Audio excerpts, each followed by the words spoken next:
Hello, everyone. Can you hear me? Hello, TwitchCon. All right. Well, our booth has been super busy, so I've had little to no time to review my notes, so this is going to be a bit of a freestyle.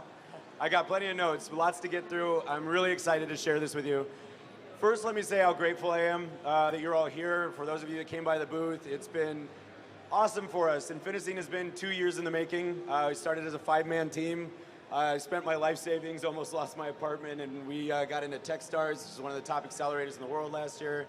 And to be here today and be officially launching out of beta and showing off some really massive improvements to our technology is kind of a dream come true.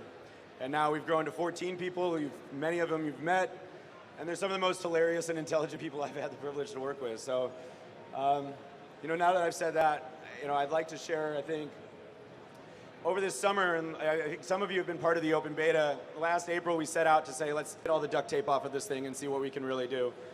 And we set a pretty aggressive schedule, which Dan over there knows. But we launched a completely new set of our cloud engines, as well as our client. And I want to get into that in just a little bit. But this is our team back when we were at Techstars. And like I said, we grew to a team of 14. And we got everyone together in April, and that was the meeting I was talking about for a company retreat. Essentially, let's figure out what engineering needs to happen. And one of the things we also did was kind of define who we are as people. And one of the things that came up was, good vibes. And I bring that up on purpose because we're going to talk a little bit about other people in the space here. And I want to be very clear on how grateful we are for the road they have paved so far. And while I talk about them and they are competitors, I'm not trying to say that they are any less. And we're very grateful for what they've done. But we fundamentally believe that there could be a new approach and something better. Because the big problem was that all the technological hurdles of knowing bit rates and codecs and stream keys and ingest service and all these things, they get in the way of just streaming. I mean, the reason why we stream is to share a story, and whether that's the story of a particular game we love or something very personal to us, but we build a community. And so to eliminate those barriers so you can focus more on streaming than on those things, and so we wanted to make it as easy as possible. But we wanted to also build a system that could do something that no one else can, and that's exactly what we've done. And so when you become a streamer, the first thing you do is get all set up, and then you want to stream with a buddy of yours, maybe do a podcast or stream a couple of games. Now you could probably use Skype and send that in, but there's no way to send in a game. There's no way to do multiplayer streaming. Plus, then one person's responsible for all of that work, and you're lucky if you can get that up to Twitch. But with Infinine, what we do is each player actually has their own client. And so you can bring your friends into it, and then each of their computers feed their video feeds up to Infinine. And it's there where our web editor exists. And in that web editor, you can now mix together all of those sources in the cloud. And you can not only send it to your Twitch channel, but to each of your Twitch channels at the same time at no additional cost to you or additional load on your machine. And if one of you goes down or your internet starts to falter, the rest of the stream will continue to stay up. Let's talk a little bit about the ecosystem that we've built. The first part of this is our editor. And the editor is an entire production suite inside of a web browser. And why this is cool is think of it like Google Docs for live video production. If any of you and I wanted to run a show together, and I'm in Chicago, we would just log into this editor, and you can see now that we just simply add a video device. And there you can see I select my display. I'll select an audio source. There's a clean audio mixer in the corner that allows you to see all that. The activation happens, and we're going to continue to set up the webcam. Now you see one computer where I'm selecting stuff from, but that's because we didn't hook up multiple clients to this particular account.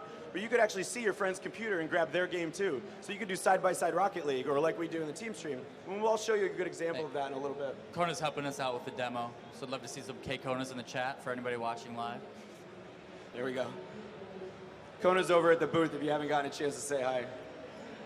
But you can also grab your assets, by the way. So all of your assets are stored in the cloud. So for those of you that are big streamers that travel to events and stream there, instead of having to reset up OBS or XSplit or anything else at the event with your thumb drive and all your assets, it'll all be stored right there. All your projects, all your games, all your different shows. So you just log into your Infinine account as usual, and there's your entire setup, alerts and all.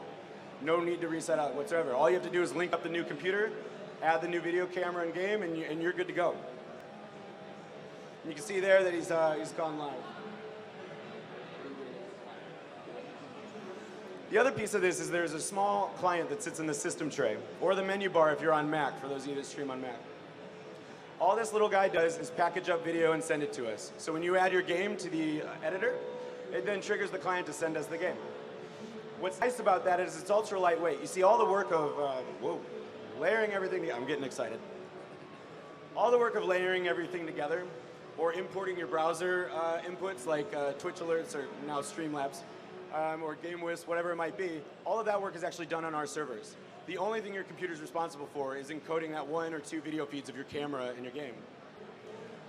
And what we did over the summer is we completely re-engineered this. Some of you may know that our original prototype was built on some open source code. We decided to throw all of that out and build an entirely new custom build. And this allowed us to do a couple of cool things, and one of them is, we're really pleased to announce this, we did CPU tests. Hold on, I'm getting the stats real quick. Just so you know, we set all of these services to a 2850 bit rate for 20p30 and a 3968 bit rate for a 72060 stream. And we streamed it to Kona's Twitch channel. We used Overwatch and we ran with the same settings, Soldier 76 running an identical route on the practice range. And each service and test was done 3 times, averaged, and then had a cooldown period for the machine in between. OBS, XSplit, and GameShow performed about this well on your CPU while doing all of that. That is just how much the encoder was taking up. That's not the game or anything else, obviously, but it's just one capture of the game. This is what Infinine took up in the same. We took up approximately 2.9% for a 720p 60 frame a second capture.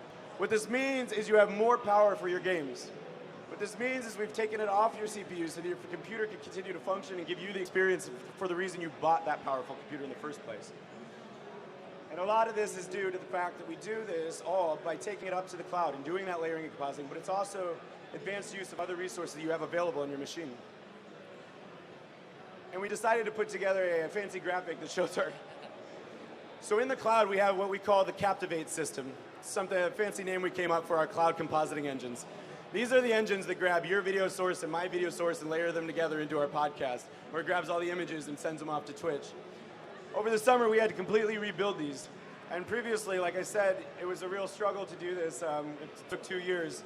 But over the summer, we managed to increase this by 400% in terms of tech efficiency. What this means is that at this show, where we previously were only able to do last year's 720p 30 frames a second, on that same server, we can now handle multiple inputs of 1080p 60 frames a second at a 1/10 of what we used to use. What this means for you, I mean, it's good for us, cost effective, it's great, right? But what's good for you is stability. It's consistency. It's allowing you to do an entirely new type of stream, a multiplayer stream or podcast without the use of Skype. But more importantly, just not the dynamic content, it's stable, and it's consistent, and it's crispy. Man, is it crispy. It's real good. So I want to talk a little bit about what's coming up. Now that we have this cloud framework, Captivate in place, we have the editor in a place where it's working brilliantly, and the client is outperforming any other streaming software on the market right now. We're going to start building some things that really do, well, let me just get to it. This is Infinine's mobile broadcaster. The mobile broadcaster is capable of a couple of things. One, you can use this at PAX, TwitchCon, wherever you might be, to stream directly to your Twitch channel from your phone. Now, the first version will allow you to just take the screen or the video, take the screen or your cameras to Twitch. The second version will allow you to pre-set up a scene inside of our editor, and we will remotely composite on all of your overlays, all of your alerts, without you having to be in front of your computer. So you'll be at PAX, and all your alerts and everything you've done to promote your community will be there, and we'll put them on for you on the cloud. Now, the other cool thing we can do with the mobile broadcaster is that you can actually bring your phone screen into the editor. And so you can put your phone screen across the bottom, your webcam from your desktop. For those of you that stream things like Vainglory or Pokemon or anything else, you can still use the camera that you already have hooked up to your computer, but you can also get the screen off your phone and mix those together just like anything else. We've been talking to a lot of Twitch creatives about how this could be useful. One of our friends actually runs a wood shop, and he creates some pretty cool things. And his biggest problem around the shop is setting up computers in each different location of the shop, trying to swap between them, run back to his OBS, swap that over, his XSplit, swap that over. And then. So what he said was, he goes, with this mobile broadcaster, he's been testing the beta, I can put mobile devices and treat them as remote cameras all over the office. And so when and we have a remote, I forgot to mention this, our editor actually has a remote control. So once you close our browser and you're already streaming, you're in game, you can pull up your phone and switch scenes or start and stop your broadcast. That's the free part, but So he keeps the remote control in his pocket, and he switches scenes when he goes over the drill press. And then he switches scenes back when he goes to the table. It's really, really cool stuff. You can see here that he's got his phone camera up in the corner, but he's still using a traditional webcam for the main body. And then, of course, all his scenes across the bottom. So that's the mobile broadcaster. It's coming probably this fall. Yeah, and we're almost done with it. What's that? The other thing that we think of ourselves is a little bit different, is that typically when you buy broadcast software, you're downloading it and you're pretty much left to your own devices. If you reach out to support, some companies are good at it, some are not. Others will send you to forums. You'll have to learn from the community, watch YouTube videos, kind of figure it out on your own. At least as far as I know, we are the only broadcast software that offers live chat support inside of the production environment. This chat support is actually run by Mitchell, but you'll probably get any of us. Like I said, we're 14 people, but 24 hours a day, all of our phones will buzz as soon as you message. We'll see how that scales. But the chat support has an average response time of about 6 minutes. And will not only help you with the technical problems you might be having with us, because sometimes we do that, but we'll help you actually get set up. And we'll help you maybe with the design tweaks or a really cool idea on how you could do the project slightly better and whatever it is. But we're really big on just hanging out, talking, figuring out what's going to make you the most successful. So feel free to open that little chat and hit us up, even if it's just for a conversation. Of course, you can also join the Discord that we use. I don't know, am I allowed to say that word here anymore? No, just anyway. And so in this vein, like I said, we kind of consider ourselves more of a service, as software as a service, I suppose, more than a downloaded piece of software where you're kind of left with it. We're providing live chat support. We are doing a lot of the encoding and compositing in the cloud. We're storing all of your assets so that you don't have to and they travel with you, or they just don't get deleted when the other app crashes. I think you all know what I'm talking about. But your setup is preserved and stored in your video files also. If you use video files in your stream, those will also be stored in the cloud. And so, like I said, we view ourselves as a service, and as such, we're announcing our pricing now. We'll start with a 14-day free trial. And then we're going to move into $10 a month or $99 a year. Now, I know what you're thinking. Well, if it's not free, then fuck off. But we believe that OBS has already built a beautiful and powerful free software. In fact, one of our developers is one of the core guys who founded that with Jim. So we actually really believe in the product. And if you're willing to watch the YouTube videos, figure out the details, if you're a nerd like me that builds your own computers, like that's your thing.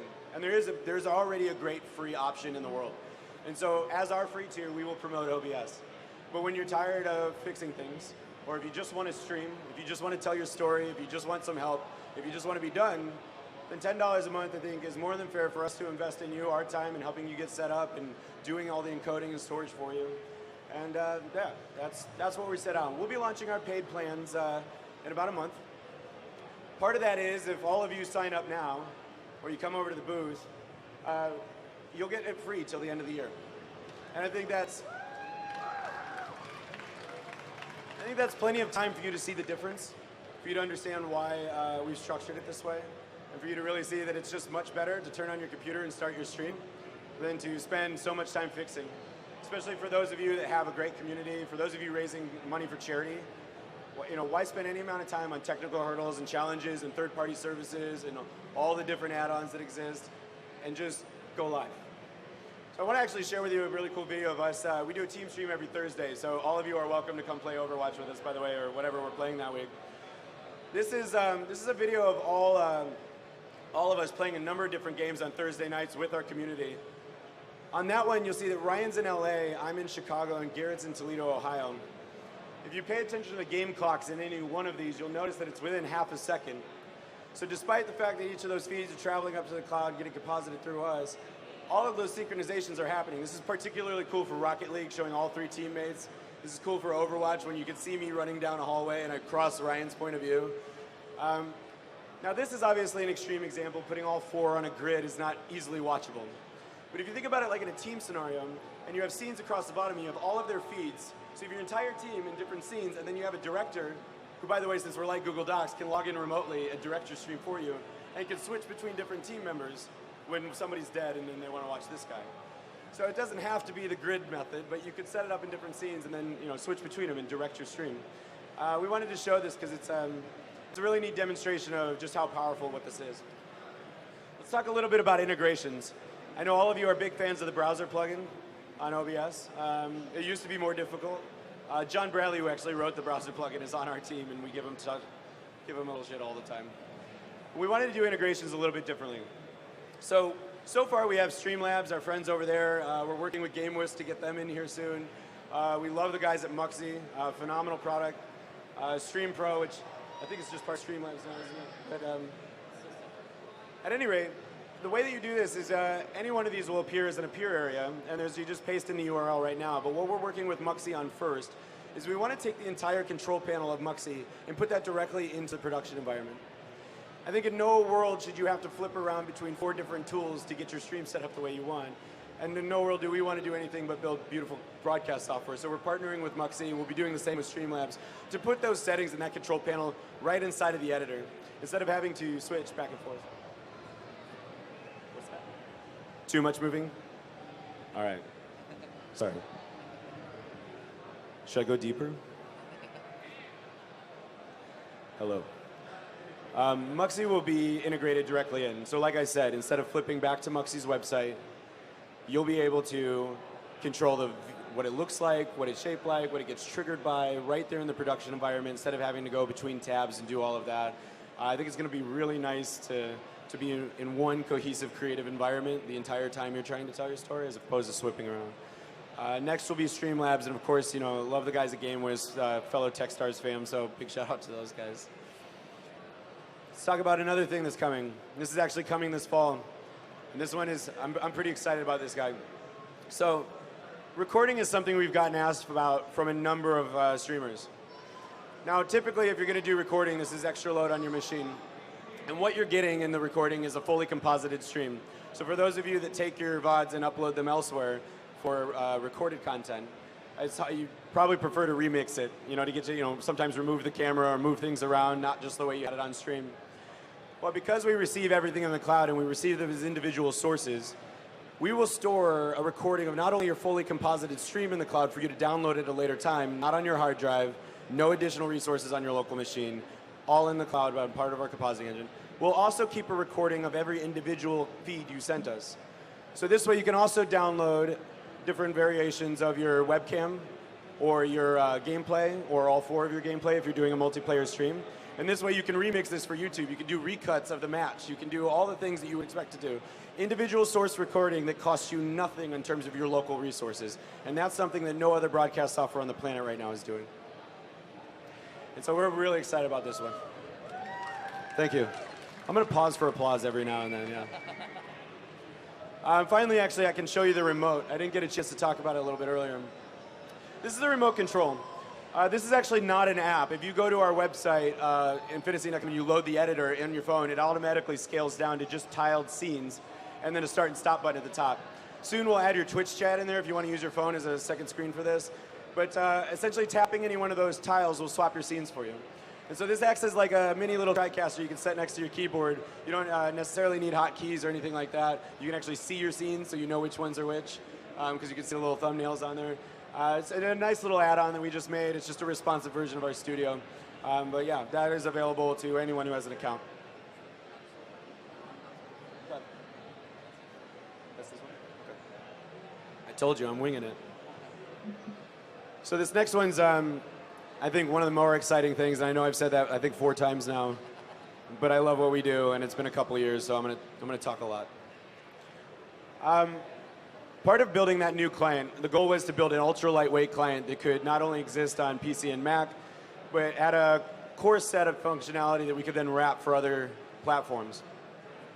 And one of the big struggles we saw is that to get into console streaming, you really had to either be willing to invest in hardware to the tune of a couple $100s or more, or use what was built into the console, which, let's be honest, all those streams look identical because you can't produce them.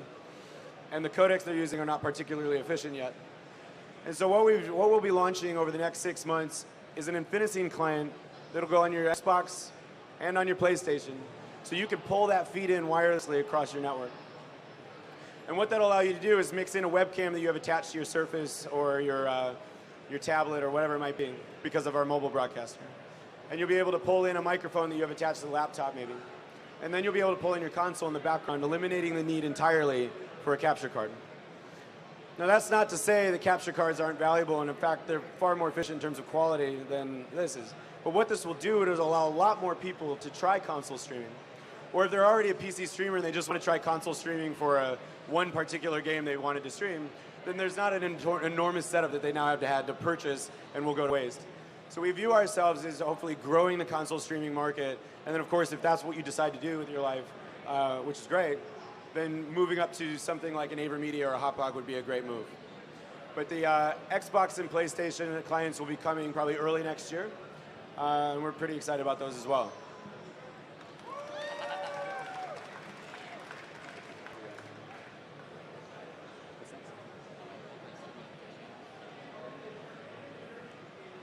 What are we on? We're still on the remote. Oh, there we go.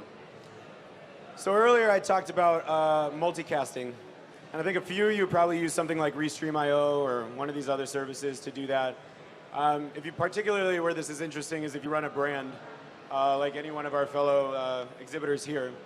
If you have say your channels exist beyond Twitch is all I'll say, and so you want to stream to all of them at the same time. Or perhaps you're collaborating with another streamer and both of you are pretty popular. You don't want to limit the audience only to one of your channels. You want to share that. And so multicasting is relatively easy for us to do since we're already in the cloud. We split that stream and send it to both of your channels. That'll be launching, actually, that's pretty much ready. So we'll be launching that in the next few months. Multicasting will be part of the paid plans. So to keep this in mind, when I said $10 a month, most of what you've heard here is included in that, including the additional clients that can go on your Xbox and PlayStation, including the mobile broadcaster when you use it inside of the Infinine editor. All of that in the Infinine ecosystem is part of that $10. And the other thing we're planning to do, by the way, with that, is actually show you where that's going.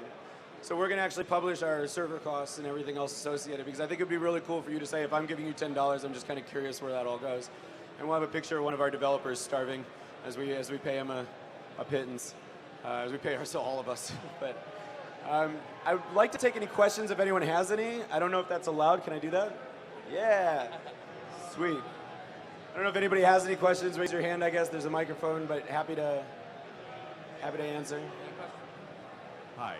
If you start using your service, $10 a month, you stop for a couple of months, then pick it up again, what happens to all of your assets? They stay there.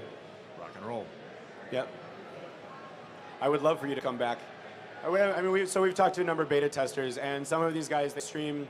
We had one guy who was streaming to his brother overseas while he was in the military.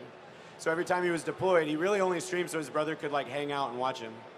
And so he would then, like, because I sent him an email and said, we see when users stop using the system. So I sent an email and said, hey, I hope it wasn't us. And he goes, no, my brother's back home, and I'll start streaming again in a few months.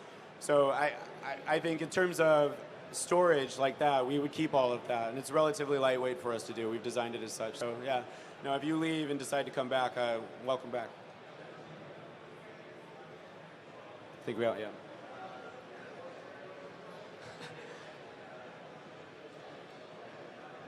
Can you hear me? No. No. Can you hear me now? Yes.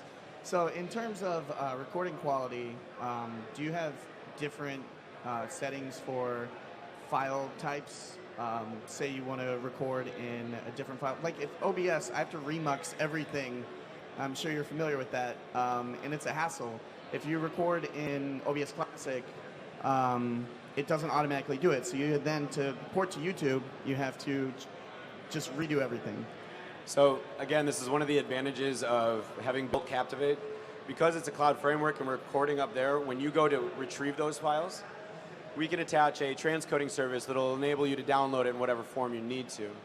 So if you want to download that and say a lower resolution, a lower frame rate, even a different file type, that's something that we'll have attached to that recording service as well. So you'd be able to download in whatever you need. If you need for YouTube a certain file format, absolutely. Awesome, thanks. Yeah. Hi Stu, how are you? Can't hear you just yet. Hi Stu, how are you? I'm doing well, thank you. The question I have, you showed like a mobile capture client, but is it just for camera, or will it also be for capturing games that are going on my phone? No, that's exactly right. The second. So to be clear, if I wasn't, the mobile broadcaster is capable of not just the front and rear camera, but also capturing the screen. Now the way this works on Android is we can get the screen, wirelessly. You don't need to hook it up to us. You can do this over Wi-Fi, that sort of thing. iOS has stricter controls over screen capture, as I'm sure some of you know. So what our client on the Mac is capable of doing is using a lightning cable to pull that in as a source. We're also integrating Replay Kit, which is something Apple announced last year, earlier this year, I believe. The problem with Replay Kit, briefly, is that every game developer also has to integrate Replay Kit. So as long as the Replay Kit enabled game, you'll be able to capture the screen on a phone wirelessly. If it's not, you'll be able to use the lightning cable with the Infinine client on the Mac. So in either case, we have it solved. It's just a little trickier on iOS. But yeah.